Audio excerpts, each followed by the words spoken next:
Today, we're watching Stranger Things to convince this hater to give it a shot. Yay. Okay. She's going to show me a bunch of clips from Season 4 of their D&D playing in Stranger Things to convince me that it's really worth my time. I'll be honest, I didn't give it a shot. I watched 20 minutes of the first episode. And he's complained right away, which, I mean, is understandable. It's a slow show. I can understand that. I really, really love the way that they highlighted Dungeons & Dragons in this season. They did it very well, especially as a person that just watches Dungeons & Dragons. As the editor and producer, they did it very well, and it was fun to watch it, especially since it's my favorite show. And he will choose not to watch it, even though it's a popular show, and they play Dungeons & Dragons, which is very cool, since a lot of shows don't. Yeah? Well, you just rolled a 2 on your persuasion, because I am not persuaded. I did not roll the dice. You rolled the dice for me. Okay. We're gonna start off with the first episode of Season 4, because they right away get into it, and I really like how they highlighted the way sometimes campaigns don't always work out, even if you've had it planned so long in advance.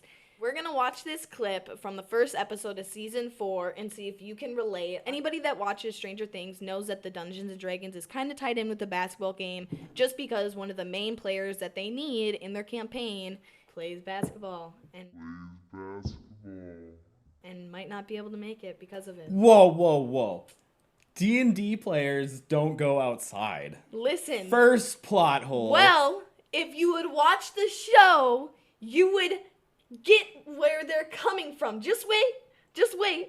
Why don't we press play and you watch? Okay. Because they do actually kind of tap into that. Press play. And now tonight, how is that possible? They call it a tournament. You win one game, you go on to play the next. That is how a tournament works. Well, it's based in a while ago. Yeah, 80s. I can tell. Oh yeah, his hair is based in the 80s. Oh, just wait. I don't get the big deal. Just talk to Eddie. Get him to move Hellfire to another night. Just talk to Eddie. Why don't you just talk to your coach and get him to move the game? I think it's a great idea. This is the championship game. And this is the end of Eddie's campaign. A semester of adventuring has led to this moment, and we need you. Yeah, and the Tigers don't. You've been on the bench all year. It's not the point. Oh! Yo, that's so true, though. No, and it just... Okay, wait. Actually, I want to hear what you have to say about it. I think it's easier to move the basketball tournament than the D&D campaign. Let's be honest.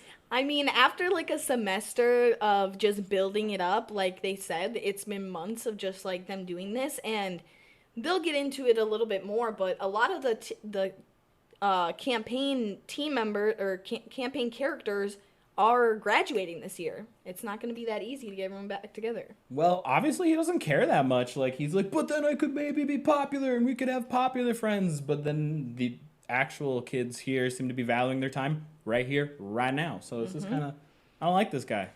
And like, that's what you see, but that's the thing. That's what you get from just initially watching this. So you know that's what? fair. Relatable, though. It gets a relatable rating. I mean, that's fair. Just even... What was I going to say? Because I was going to say something about the...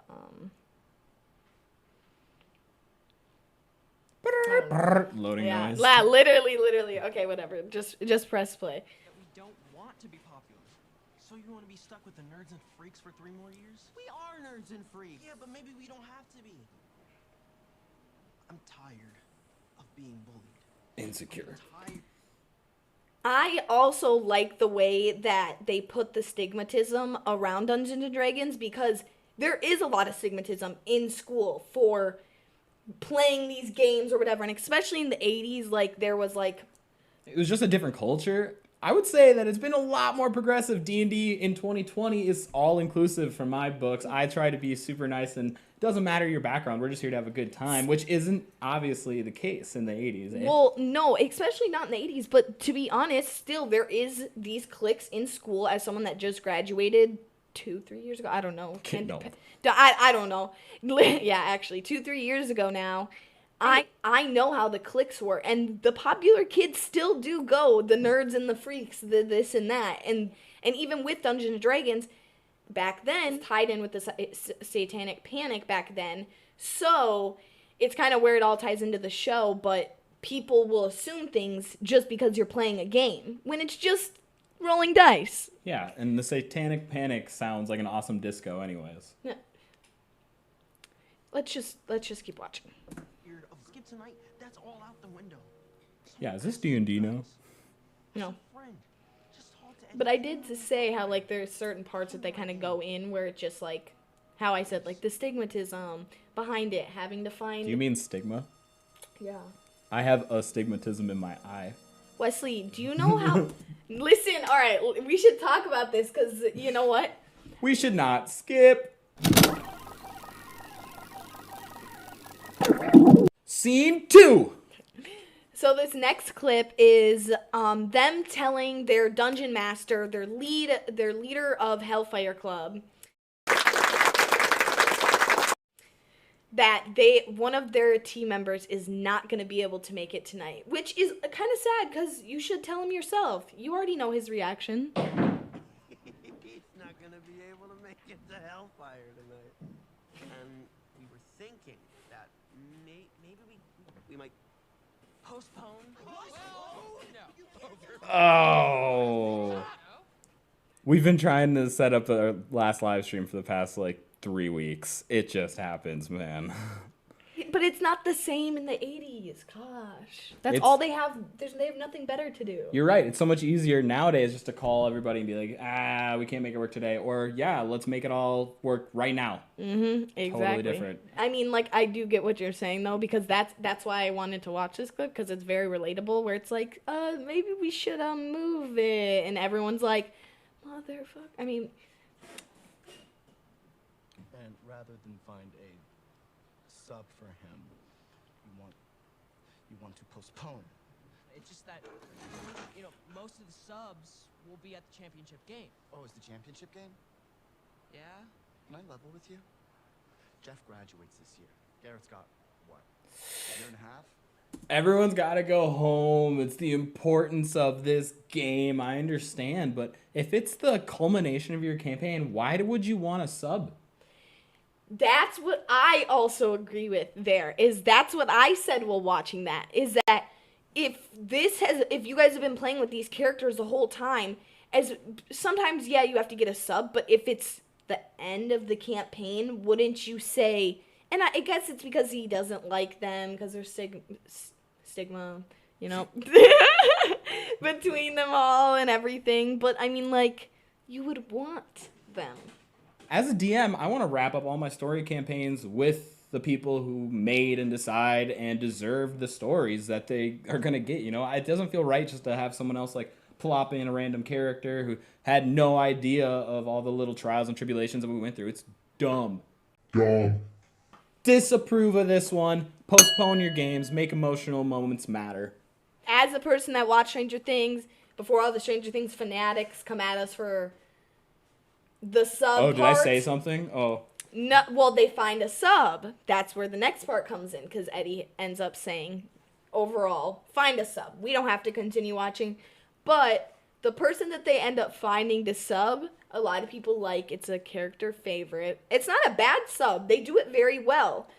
But as D&D players, and Whack. it's not... It's a whack attack. It's better to postpone it than it is to find a sub. She does play it very well, but we'll wait to watch. So basically, they ran to the middle school because Dustin had an idea where I can tell you who the sub is, because if you're watching this, you hopefully have already seen it. Are you saying we don't need a spoiler alert? Okay. Spoiler alert! They go run off and to the middle school because Dustin has this amazing idea where they know one middle schooler that could help them. So after they went searching for a sub, Dustin had this great idea to basically use Lucas's little sister. Same. I guess that's true. But these clips get more into the Dungeons & Dragons part and the actual playing of Dungeons & Dragons, which is what they'll show you now. That's what I care about.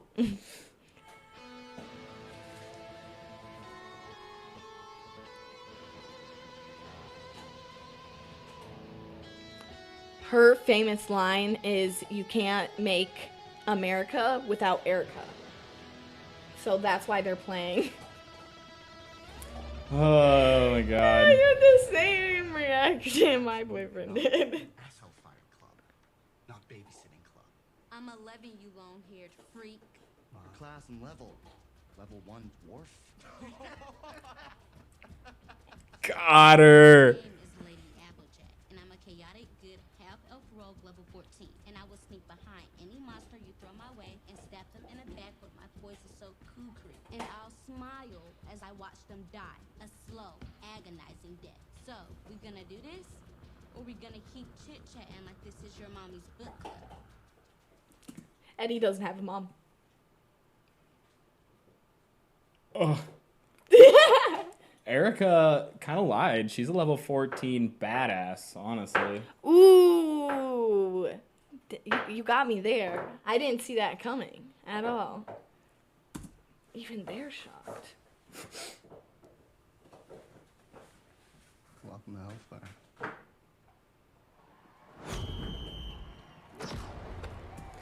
I think that's really important. As long as, like, as a DM, I don't care who I'm playing with, as long as they're involved and they care and they want to be there. So the fact that she's prepared, has a strategy, it really means a lot to the whole session, and it really lends credence to her ability to actually carry through as a sub. So, you know what? For that situation, approve. That's pretty realistic. That's why I told you, give it a second, because she does a pretty good job at being a sub, which can be hard, especially because... No, she's like she has the character for it, and that's all. You gotta have the heart, y'all. Where's the heart?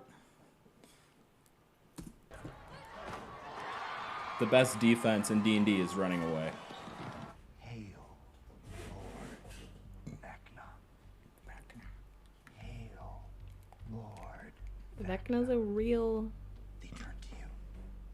But do you the way that it's just set up is just so You recognize fun. most of them from Mock. That slow pan is beautiful. There is one Everyone's engaged. recognized, shriveled, desiccated. I like the lone candle. It adds a lot to the ambiance here. Missing his He even left has a chair. arm, but his Yo, when are you gonna get me a throne? As a producer, I have to do that, or just as your sister? Add it to the list. That didn't... Vecna's dead. Killed by cat. So it was thought, my friend. So it was thought. But Vecna lives. Ah! Vecna lives. We can park it on that for a second because that is such a cool reveal. As a DM, any chance you get that makes your characters, experience the unexpected, or like it seems, from context that they had previously fought Vecna and destroyed them in the campaign. And that is such a good trope to bring into your campaign, bringing back old enemies that have been re-strengthened. It's so much fun. You get a lot of, satisfaction from that kill and that whole playbook. And it's just also not expected because especially when they think that they've killed someone, Yeah. And there's always ways to add that in where they haven't killed them and they don't realize. There's so many ways that you can do that, and it's very cool that they added that. I can keep you alive or kill you in equal amounts. Exactly. What the hell was it? Huh? What the hell was it? Yo, that's not me. That's him. You are scared. You're tired. You are injured. Do you see Vecna and his cultists? I'm sorry, Wesley. Okay, hold on. This is for us. Do you see how they did that? You're scared. You're tired. You're injured. They're tired. They're scared of losing. They're tired. They're injured. And it goes into that. This is also why I left the basketball scenes in, because the way that they go from scene to scene, Wesley, is so good. It's so, as someone that edits, this is why I love TV shows, and that you made me realize that. That's why I always say that. I say we fight. To the death. To the death. To the death. This is episode 1?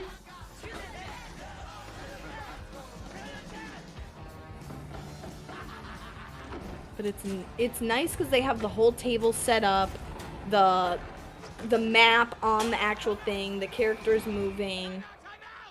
Guys, I hate to say this, but we've got to flee. I concur. Didn't we just agree to the death? That wasn't literal. Vecna just decimated us. We can't kill him with 2 players.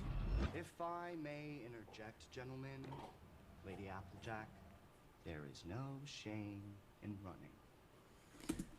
No, there isn't. Run. Do you want the story to keep going? Run.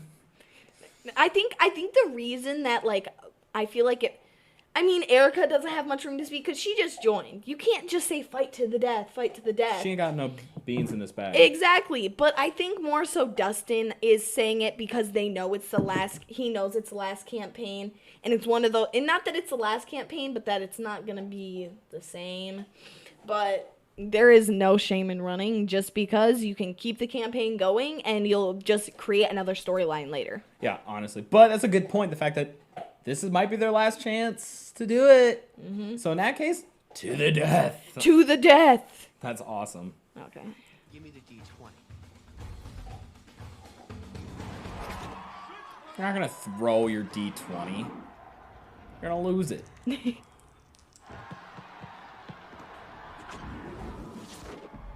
That's a hit. He's going to make it. And she's going to hit it at the same time. Oh my gosh. Wow, it's almost like it's predictable. I have had some super hype D20 rolls, though.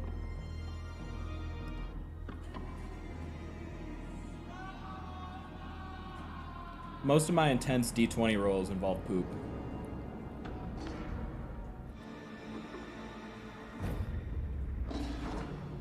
Nat 20, baby!